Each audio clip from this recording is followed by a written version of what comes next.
ውስጣችን ቢፈተሽ አብዮታዊ ዲሞክራሲዎች ነን የሚል ነገር ተናግረዋል። እንግዲህ እኔን በብዙ መልኩ ደሂዴን ሆኜ ያሰለጠኑኝ አካላት አብዮታዊ ዲሞክራሲን ፍትፍት አድርገው ሲያጎርሱን የነበሩ አካላት በምን አግባብ በአንድ ጊዜ ተገልብጠው የብልጽግና ሊሆኑ እንደሚችሉ ግራ የሚገባህ ነገር አለ። በኢህአዴግ አባልነትህ ከሰራቸው በርካታ ስራዎች መካከል ይዘረዘርካቸው አሉ። እነዛ ጉዳዮች ያከተሙት መቼ ነበር? ወይም ደግሞ የፓርቲ አባልነትን የተወክበትን አጋጣሚ እስኪ ንገር። ምሳሌ ለጌታቸው ረዳ ሳስተለት ለጌታቸው ረዳ እኔ ሳስችለት ሳይሆን ውስጡ ያለው እውነት ነው ጌታቸውን ያገነነው። ውስጡ ያለው ብቃት ነው ጌታቸውን ያገነነው። ሌላ ሁለተኛ ለምሳሌ አዜብ መስፍን ሌባ ነሽ ከተባለች ለውጥ ነኝ የለውጥ ኃይል ነኝ ብለ እዚህ አዲስ አበባ ላይ መቀሌ የሚያልሄደችውን ሌባ ይዘህ ካላሰርክ ምንድነው ለውጡ? ከዝንጀሮ ቆንጆ ምን ይመራርጡ ነው ያለችው። ሰሜነህ ብልጽግና ፓርቲ ተቀላቀለ ወይ የሚለው ሐሳብ ይነሳል። አባል ነው ወይ? ቀደም ሲል እኮ ነግሬ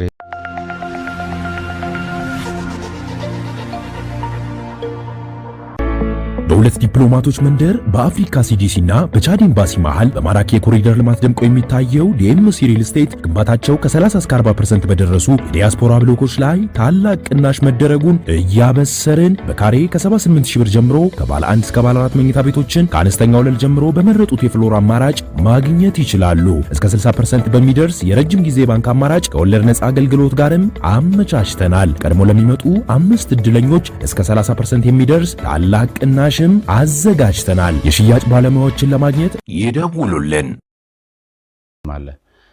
ነገር ግን እንደውም አብዮታዊ ዲሞክራሲ ተጠናክሮ የቀጠለበት ጊዜ ቢኖር አሁን ነው ብዬ ነው የማስበው።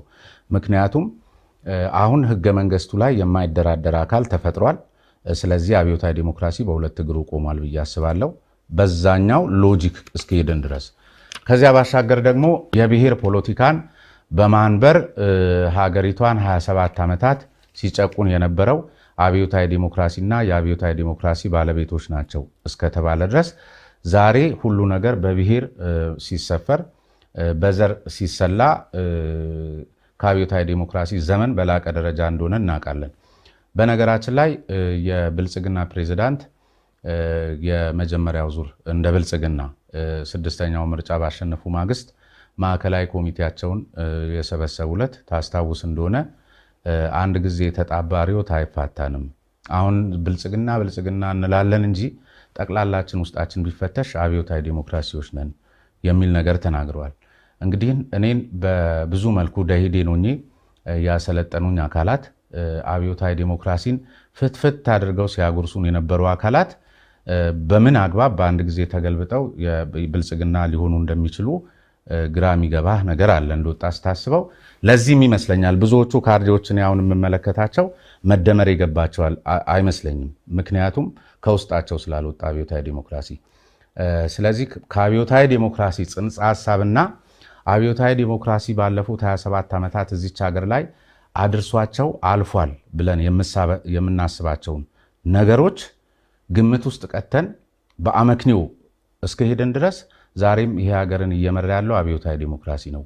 እርግጠኛ ነኝ ክቡር ጠቅላይ ሚኒስትሩ ጠንከር ያለ ግምገማ ቢያደርጉ ከብልጽግና ዋና ጽህፈት ቤት ውስጥ መዓት ኢህአዴግ እና መዓት አብዮታዊ ዲሞክራሲን በቦርሳው ይዞ የሚዞር ካድሬ አውጥተው ውጭ ያወጡልናል። ይሄን ደግሞ አንድ ቀን እንደምናየው እርግጠኛ ነኝ መናገር እችላለሁና ዛሬም ሀገሩን እየመራ ያለው አብዮታዊ ዲሞክራሲ ነው። አክትሟል በሚለው ስለማልስማማ መጽሐፉ ላይ ብዙ ሐሳቦች ተንሸራሽረዋል።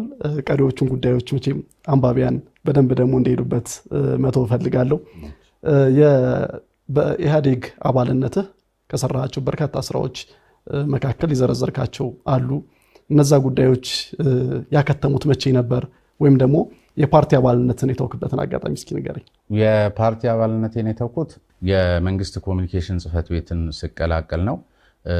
ፋና ድረስ ሆኜ እንግዲህ መጽሐፉ በራሱ የቱ ጋር እየወጣውበት እንደሆነ ፕሮሰሱ ያሳያል። አሁን እስከ 6ኛው ምዕራፍ ስትሄድ በደንብ አድርጌ ውስጡ እንደነበርኩበት የሚያሳይህ ነገሮች አሉ። ከዚያ በኋላ ደግሞ ሰፊው ምዕራፍ የመንግስት ስራ ላይና ከመንግስት ጋር በነበረን ቅርበት ግን የነበረኝ ሁኔታ ደግሞ ይህንን ከርቀት ለመታዘብ የበለጠ እድል ይሰጣል። ደጅም ቆይተ ማለት ነው። እዚህም ላይ ቢሆን ቅድም እንዳልኩ ነው የመጀመሪያ ስራዬን ሲጀምር በኮኪል ገደባኖ ጉታዘር ወረዳ ሳልሆን ኢህአዴግ ነበርኩ ባልኩ ልክ አሁን የመንግስት ኮሚኒኬሽን ጽህፈት ቤት በሙያችን ነው ስንሰራ የነበረው ኮሚኒኬተር ነበር። ነገር ግን እዛም ከኢህአዴግ አባልነት እኮ ወጥቻለሁ። ነገር ግን እዛም ሆኜ ወጥቼም ግን ነበርኩበት ብዬ ደግሞ አሁንም እንዳስብ የሚያደርገኝ ነገር አለ። ምክንያቱም አሁንም የመንግስትና የፓርቲ ስራ መደበላለቁን ስላላቆመ እዚያ ሆነን ስንሰራቸው የነበሩ ስንጽፋቸው የነበሩ አርቲክሎች ዞሮ ዞሮ አሁንም የስርዓተ መንግስቱን ህልውና ለማረጋገጥ በሚያስችል መልክ ነገር ግን የሙያ ስራ በሚመስል የሚዲያ አቅጣጫ ምናምን ሲሰጥ ልክ ለመንግስት ያለን እንትን በሚያረጋግጥ ይመስላል አለቆች እንዲህ ሲያደርጉ፣ ግን ዞሮ ዞሮ እሱም ቢሆን የግዞት ሰንሰለት ነው። መጨረሻው ውጤቱና አውትካሙ እኛ የሰራነው ነገር ለመንግስት ለህዝባችን የሰራን ይመስለናል እንጂ የአብዮታዊ ዲሞክራሲን ህልውና ማረጋገጥ እንደሆነ ደግሞ በኋላ ላይ ይገባል። ያው እየበሰልክ ምናምን ስትሄድ የሆነ ነገሩ ይገባል። ሴራው ይሄ ነው። የዲሞክራሲያዊ ማዕከላዊነት ሴራ ማለት ይሄ ነው። በጣም ከባድ ነው። አንተ እየሰራህ ያለ የሚመስልህ ለህዝብህ፣ ለቤተሰብህ፣ ለምናምንህ ነው። ግን የፖለቲካ ስርዓቱን ደግሞ ከ80 በመቶ በላይ ለማረጋገጥ አንተ ሳታውቀው እንድትሰራ የሚያደርግ የሴራ ፖለቲካ ስለሆነ ማለት ነው። እና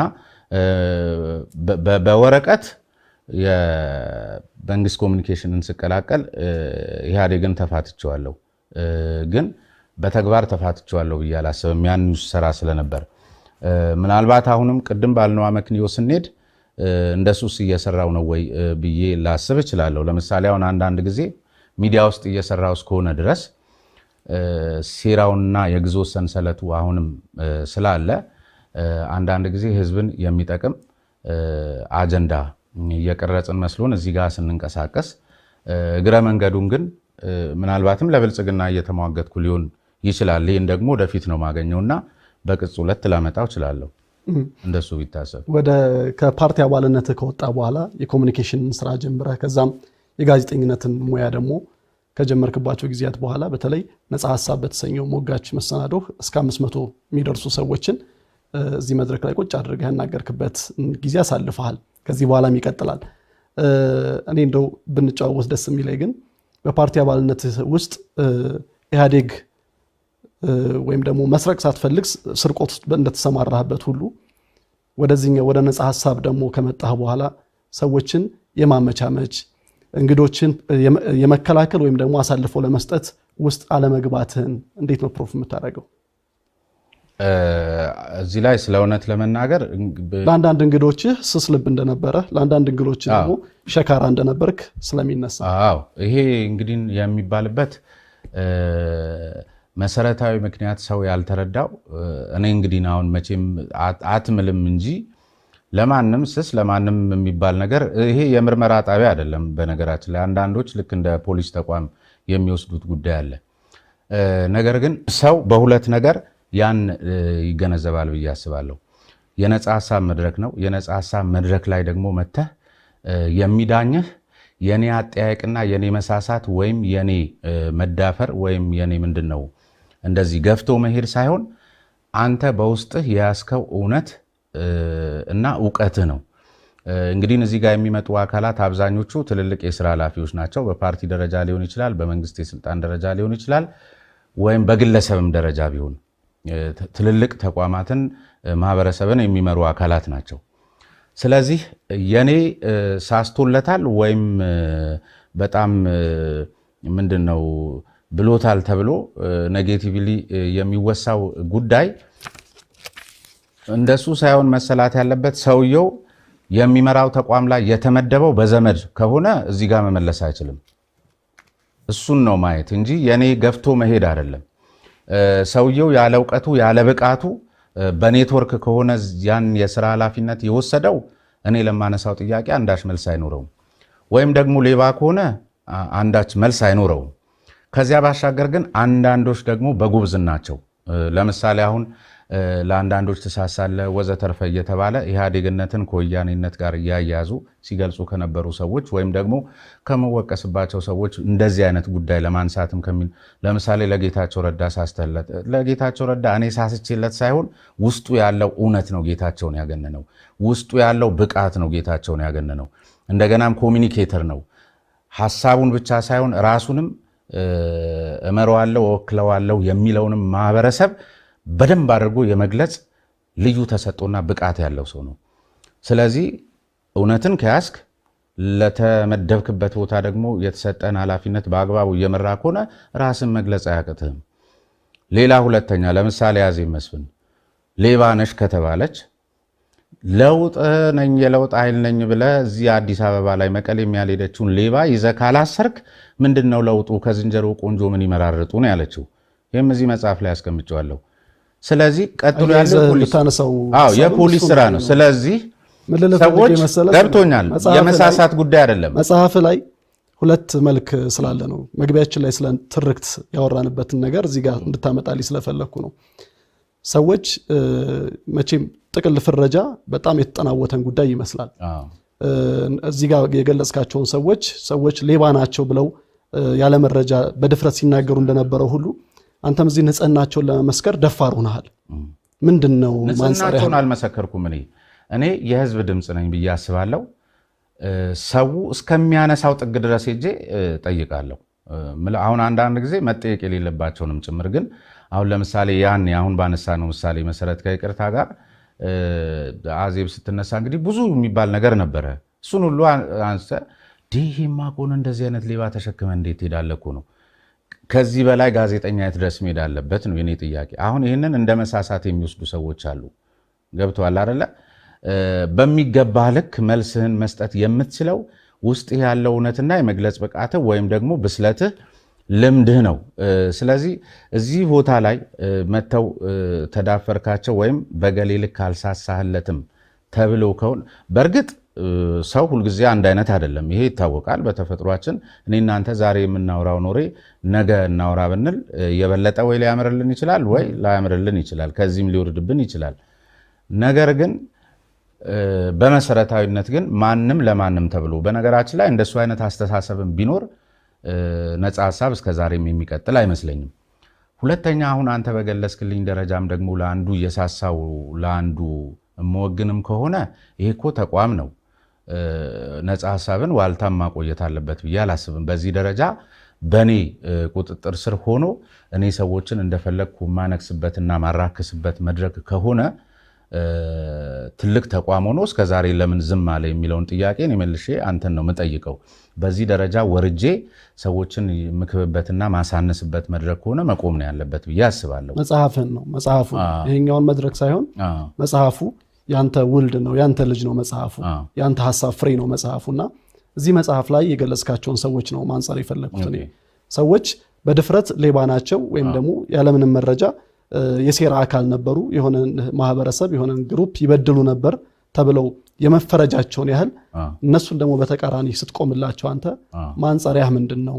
ፋክት ይሄ እውነታ የምንለውን ነገር ምን ያህል ይዛሃል ማለት ነው መጽሐፍ ላይ ስላሰፈርክ? እውነታው ምንድነው እንግዲህ መጽሐፉ ላይ ባለው ልክ ነው። በነገራችን ላይ እያንዳንዱን እንደ ቡድንም እንደ ግለሰብም በነበረበት ሁኔታ ላይ ስጠቀስ ያለ ማስረጃና ያለ እውነታ አይደለም። ምናልባት አንተ ለማንሳት የፈለከው ስፔሲፊካሊ የትኛውን ቡድን እንደሆነ ባላውቅም እዚህ ውስጥ የተጠቀሱ አካላት በምዕራፍ ተከፋፍለው እንደዚሁም በንዑስ ምዕራፍ ደረጃም የተከፋፈሉት አካላት በነበሩበት አውድ በነበሩበት ሁኔታ ላይ ባሉበት ልክ ነው የተገለጹት። ምናልባት በኮቴሽን ውስጥ ያው አንተ በምትለው ቋንቋ ለመግለጽ የሆነው ምዕራፍ ላይ ነግሶ ከመሰለህ የሆነው ምዕራፍ ላይ ደግሞ እንደ ስራው እዚህ ውስጥ ደኢህዴን አለ፣ ህወሓት አለ፣ ኦህዴድ አለ፣ ብአዴን አለ። በሁለት ዲፕሎማቶች መንደር በአፍሪካ ሲዲሲ እና በቻድ ኤምባሲ መሃል በማራኪ የኮሪደር ልማት ደምቆ የሚታየው ዲኤምሲ ሪል ስቴት ግንባታቸው ከ30 እስከ 40% በደረሱ የዲያስፖራ ብሎኮች ላይ ታላቅ ቅናሽ መደረጉን እያበሰርን በካሬ ከ78 ሺህ ብር ጀምሮ ከባለ 1 እስከ ባለ 4 መኝታ ቤቶችን ከአነስተኛ ወለል ጀምሮ በመረጡት የፍሎር አማራጭ ማግኘት ይችላሉ። እስከ 60% በሚደርስ የረጅም ጊዜ ባንክ አማራጭ ከወለድ ነፃ አገልግሎት ጋርም አመቻችተናል። ቀድሞ ለሚመጡ 5 እድለኞች እስከ 30% የሚደርስ ታላቅ ቅናሽ አዘጋጅተናል። የሽያጭ ባለሙያዎችን ለማግኘት ይደውሉልን። ብአዴን ሆኖ የተወደሰም ያነሰም ሊኖር ይችላል። ኦህዴድም ሆኖ ከፍ ያለም ያነሰም ሊኖር ይችላል። ደኢህዴንም በተመሳሳይ ስም እያነሳን መናገር ስለምንችል መጽሐፍ ውስጥ ኦህዴድ እንደ ኦህዴድ የተለየ አንጸባራቂ ድል እዚህ ውስጥ አይሰጠውም ወይም ደግሞ ንፉግም አይሆንም። ተያይዘው አብረው ለሄዱባቸው ነገሮች በልካቸው ተያይዘው አብረው ለወደቁባቸው ነገሮች በልካቸው እንደ ግለሰብም እንደ ቡድንም ሁሉም እንደየድርሻው በተለየ ሁኔታ እዚህ መጽሐፍ ላይ ነግሶ የሚታይ አካል ያለ አይመስለኝም። በእኔ መረዳት የተሻለም ሊያስተምሩ በነገራችን ላይ የተመረጡትን ምሳሌ ሊሆኑ ይችላሉ።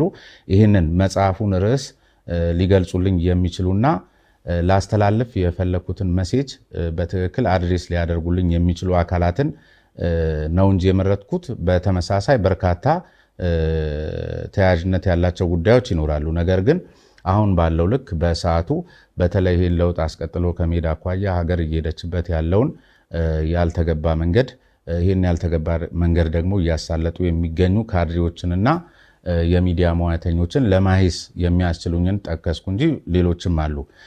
በዚህ ሂደት ውስጥ ግን ሁሉም እንደየልኩ ቀረበ እንጂ የሆነ የማዳን ተልእኮ ምናምን የሚባል አለ ብዬ ነው ያላስብም።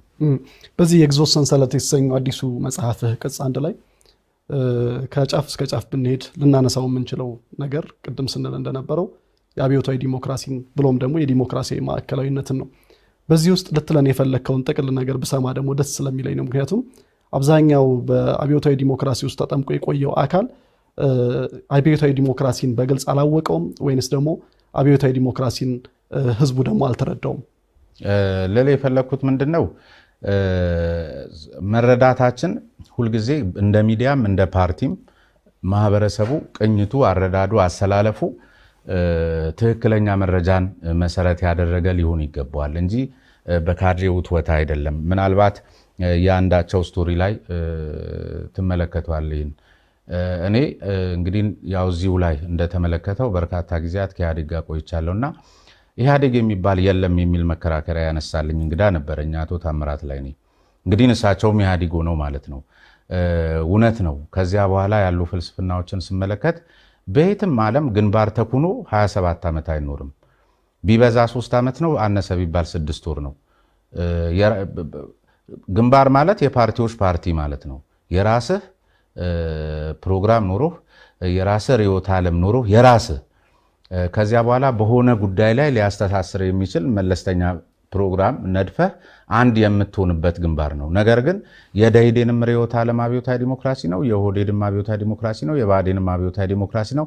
አንዳንድ ጊዜ እነገሌ የበላይነት አለ የሚባለውን ነገር ሊያሳምነኝ የሚችለው እኔ ይሄ ከግለሰቦች መጠቀም ምናምን ጋር ሳይሆን ይሄ መረዳት ይመስለኛል። ምክንያቱም ግንባርነት የሆነን ነገር ለመሻገር እንጂ 27 ዓመት ሙሉ ቁጭ ለማለት አይደለም። ስለዚህ በግንባር ውስጥ 27 ዓመት ቁጭ ያሉ አካላት ከነበሩ ያኛውም የበላይ ሆነበትና እነሱም እያወቁት የተነፈጉበት ሁኔታ። ስለዚህ እነሱ በትክክሉና በመርህ ባልተመሩበት መንገድ ማህበረሰቡ ደግሞ የእውነት ለውጥን መሻቱ ሞኝነት ወይ የዋህነት ነው። ስለዚህ እኔ ልል የፈለግኩት በእንደዚህ አይነት የግዞት ሰንሰለት በተለያየ የፖለቲካ ሴራና የፖለቲካውን ሴራ ደግሞ በማጫወትና በመዘወር በኩል ደግሞ የሚዲያውንም ሴራ በዚህ ልክ ተገንዝብ ያለው ነው። ስለዚህ ወደፊት በሚኖሩ የዲሞክራሲ ስርዓት ግንባታ ሂደትና የልማት ሂደት ውስጥ በመንግስትም ሆነ በሚዲያ በኩል የሚመጣልን አጀንዳ እንዳለ አላምጠን መዋጥ ሳይሆን በደንብ መፈተሽና ማየትን ይጠይቃል። ፓርቲዎች በየመድረኩ ላይ ወጥተው በሚነግሩን የሚያማልል ዜማ ብቻ ሳይሆን በትክክል ወደ መሬት በሚወርድ ፕሮግራማቸው ሊታዩ ሊገለጹ ይገባል። እነሱን ተከትሎ ደግሞ አሁን ሁለት ጎራ ነው። አሁን ለምሳሌ መሃል ላይ ሆኖ ሁሉን የሚያስረዳን ሚዲያም የለም ወይ የሚደግፈውን ነው። ማህበረሰቡም መስማት የሚፈልገውን እንድታወራለት የሚፈልግ እየሆነ መጣ። ሚዲያውም በተለይ ማህበራዊ ሚዲያው ደግሞ አንዳንዱ ከገበያ ጋርም አያያዘውና ሰው መስማት የሚፈልገውን ወይም መሆን የሚፈልገውን የማጫጫው ጉዳይ እዚህ ሀገር ላይ በረታ። የመንግስት የሚባሉትም ሚዲያዎች በሚሰጣቸው አቅጣጫ መሰረት እንጂ ማህበረሰብን መሰረት አድርገው ትክክለኛውን መረጃ እየሰጡ አይደለም። አንዳንድ ጊዜ ደግሞ ባስም ሲል ራሳቸው መረጃ ሳይሰጡ መልሰው ደግሞ በተሳሳተ መረጃ አትሳሳቱ የሚል ነገር እሱ መንግስት ያልነገረኝም መረጃ ሌላው ሲነግረኝ የመቀበል እድሌ ሰፊ ነው የሚሆነው። ስለዚህ ትክክለኛውን መረጃ እየሰጠህ ነው ሌላውን በዚህ ደረጃ መገሰጽ። ስለዚህ እንደዚህ አይነት የግዞት ሰንሰለት አሁን ቀልድ ይመስላል እንዲህ ስታየው ነው ወይ ድራማ የሚመስል ነገር ሁሉ አለው። እንዲህ ይሄ ግን እውነት ነው የኖርነው ነው። እንዲህ አይነቱ እውነት ከዚህ በኋላ ለሀገራችንም ለማህበረሰባችንም ለማንም አያስፈልግም።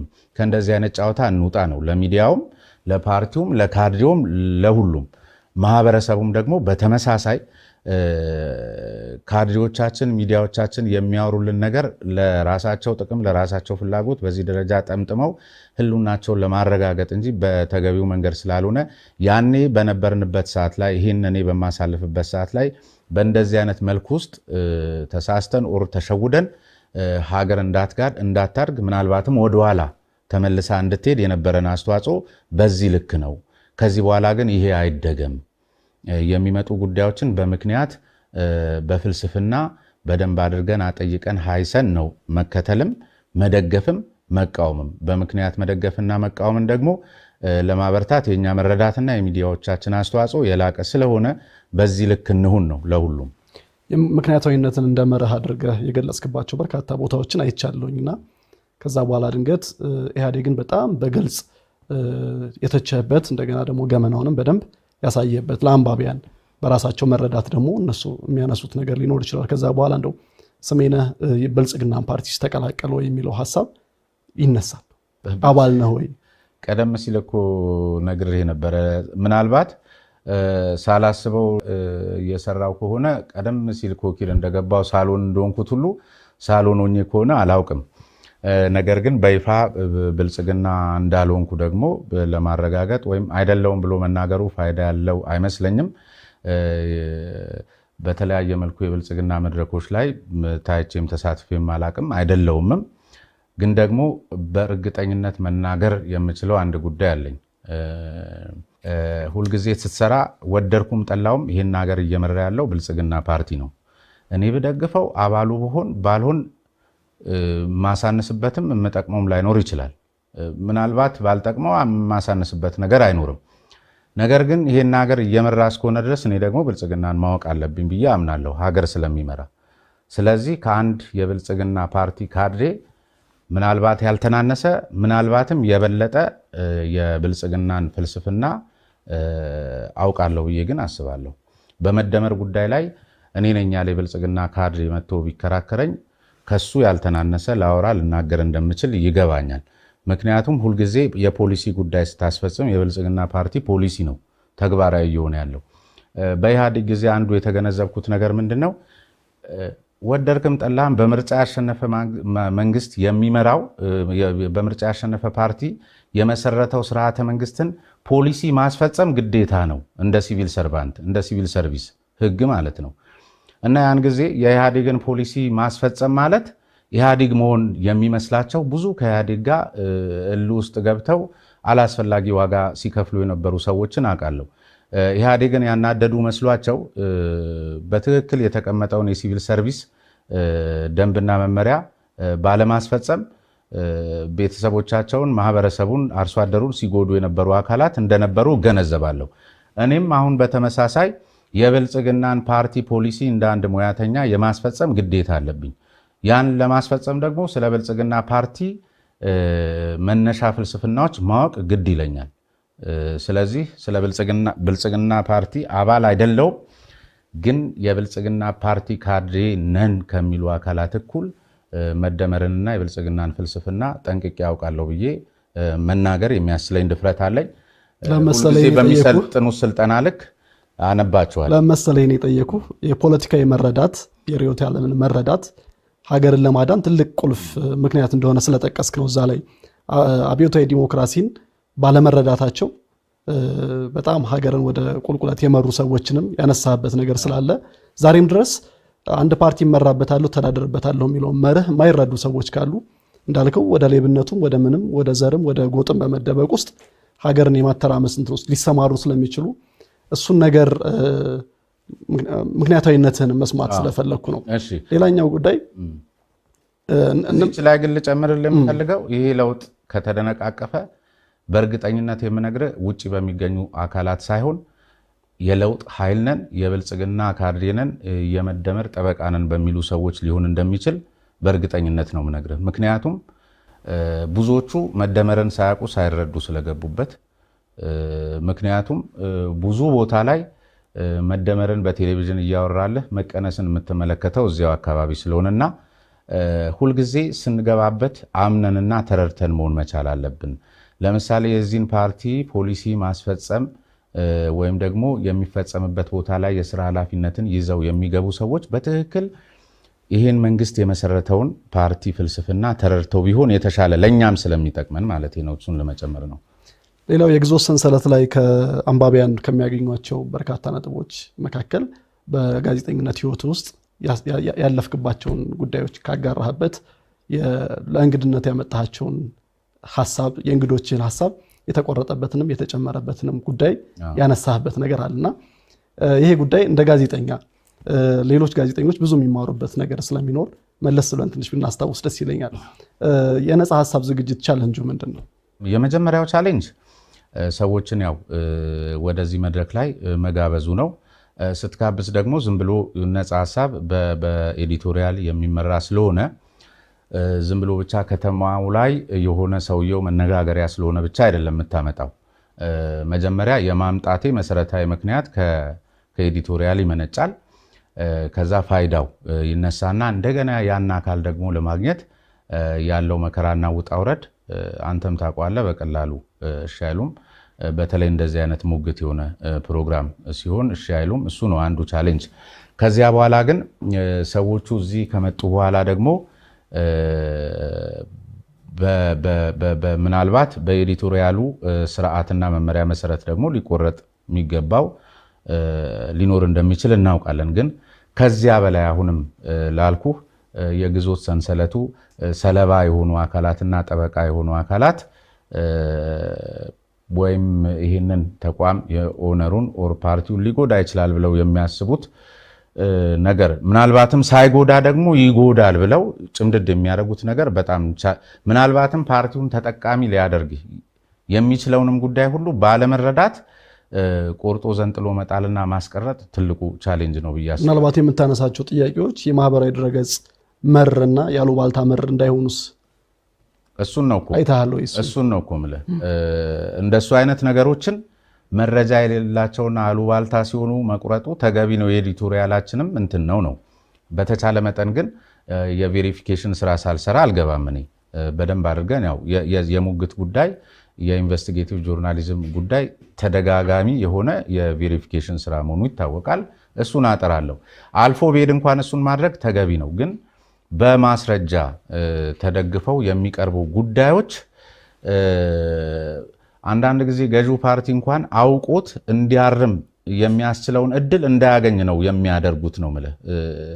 የሆነ እሱን የጠቀሙ ይመስል የእሱ ገመና ተገለጠ ብለው ከባለቤቱ በላይ ለማልቀስ የሚሞክሩ አካላት ጨምድደው ሲያስቀሩት ያ ችግር ይቀጥላል። ምክንያቱም ገዢው ፓርቲ ያን ጉዳይ የሚመለከትም የሚረዳበትም መረጃውንም የሚያገኝበትም እድል ስለማይኖረው፣ ዞሮ ግን በአስተሳሰብ ለሀገር የምንሰራ ከሆነ አንዳንዶቹ አሁን በውሸት ሪፖርት የሚያልፉ አመራሮችን በውሸት ሪፖርት ያላደገን ሀገር አደገ ያልሰሩትን ወይም ያልበላንን ቦታ የሚያኩልንን ሰዎች ላይ ያሉት የመንግስት የስራ ኃላፊዎች ላያውቁ ይችላሉ።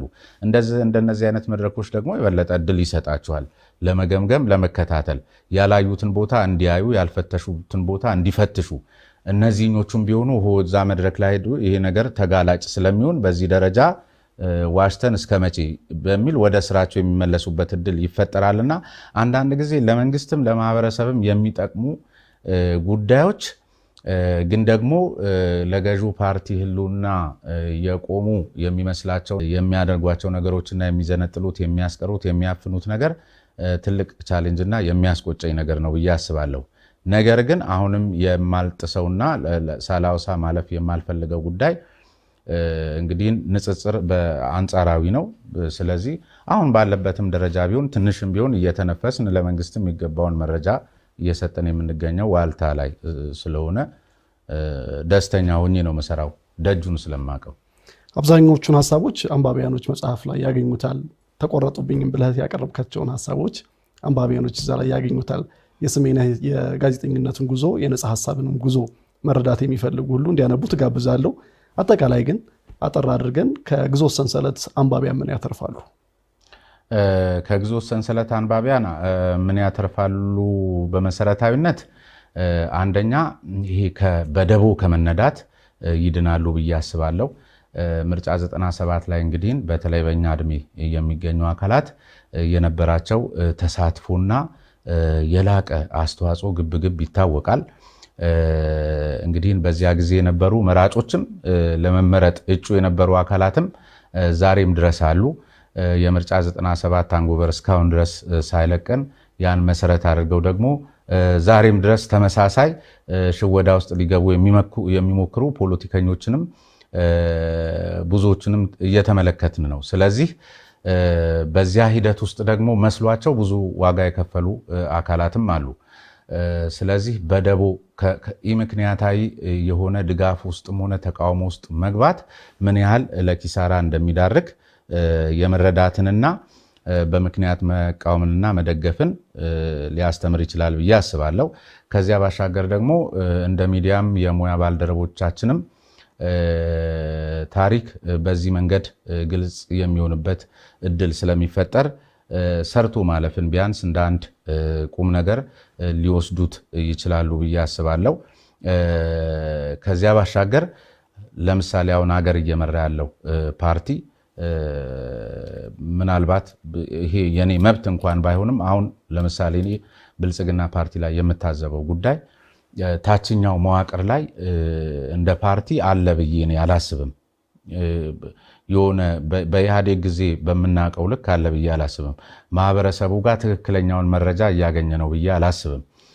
ስለዚህ እንግዲህ እዚህ ጋር እኛ በኮኪር ከደባኖ ጉታዘር ወረዳ በሚገኙ 34 ቀበሌዎች ላይ ሊያውም በዚያን በመሰለ አደገኛ ጥርነፋ ውስጥ ይሄን ጉዳይ ካደረግን ለህዝብ የማይጠቅም የሚጠቅም እያስመሰለን ግን ማህበረሰቡ ላይ በዚህ ደረጃ ስንጫወትበት የቆየነውን ያህል አሁን ደግሞ ታችኛው መዋቅር በላላበት ሁኔታ ማህበረሰቡ ታች በሚገኙ ካድሬዎች ምን ያህል እየተሰቃዩ ሊሆን እንደሚችል የሚያስብበትና ከታች ሲፈርስ ላይ በምን ያህል ፍጥነት መጥቶ ችግር ሊፈጥር እንደሚችል ካድሬዎቹን የመገንዘብ እድል ይፈጥርላቸዋል ብዬ አስባለሁ።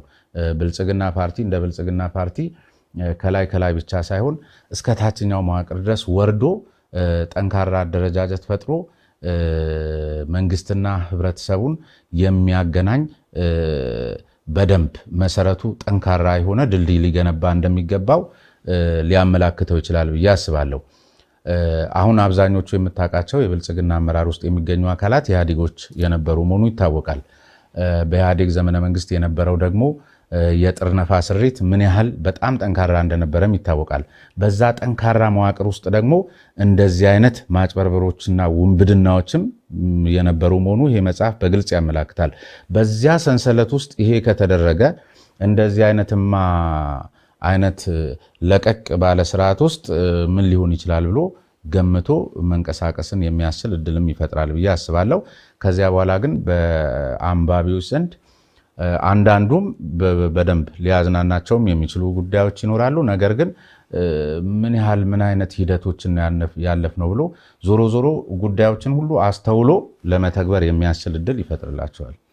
ጋዜጠኛና ደራሲ ስሜነህ ባይፈርስ የነጻ ሀሳብ መድረክ ላይ በራስህ መድረክ ላይ ነው የግዞት ሰንሰለት የተሰኘው መጽሐፍ እንድንጫወትበት ስለፈቀድ ከልብ አመሰግናለሁ። እኔም በጣም አመሰግናለሁ። እንግዲህ ያው በነጻ ሀሳብ ፕሮግራም ላይ እድለኛ ነኝ ብዬ አስባለሁ።